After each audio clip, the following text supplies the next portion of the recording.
I'll admit it, the slide deck I've been talking about in these last few videos is starting to become an unhealthy obsession. But the visualizations could really use an improvement. Let's take a look at the next one. Okay, here's a pie chart. Now, again, a lot of debates about pie charts. It's kind of been resolved. People are kind of like, let's just make pie charts. It's fine.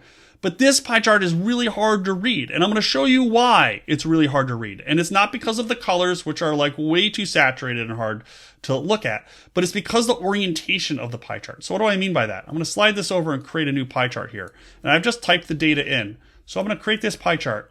Okay, so check out this pie chart. So this is the default from Excel.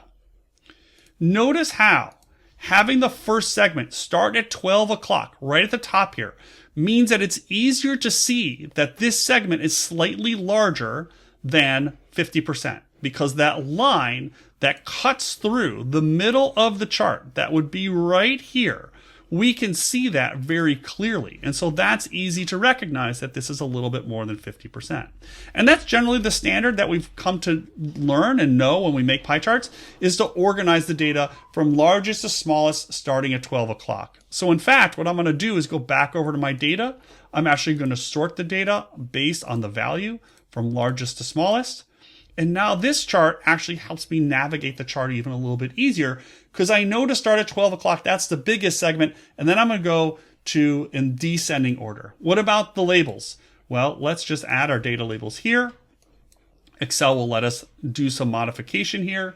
I can go over and add the category name, and then I can add a space instead. Actually, I'm going to do a new line here, put it on another line, and I can do it outside the segment, or I can do it inside.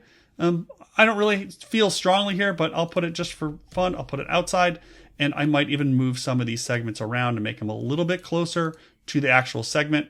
If I wanted, I could add some colors as well. But as you can see, just by creating this chart this way, the pie chart becomes a little bit easier to navigate because now it's very clear right away that this segment is greater than 50%. So that's how you create a pie chart in Excel. It does a lot of the work for you. Don't use too many slices in your pie chart. 1, 2, 3, probably enough. Here, even 5 may make it harder to see, but Excel does make it easy to create a pie chart like this simply by ordering your data in the right way.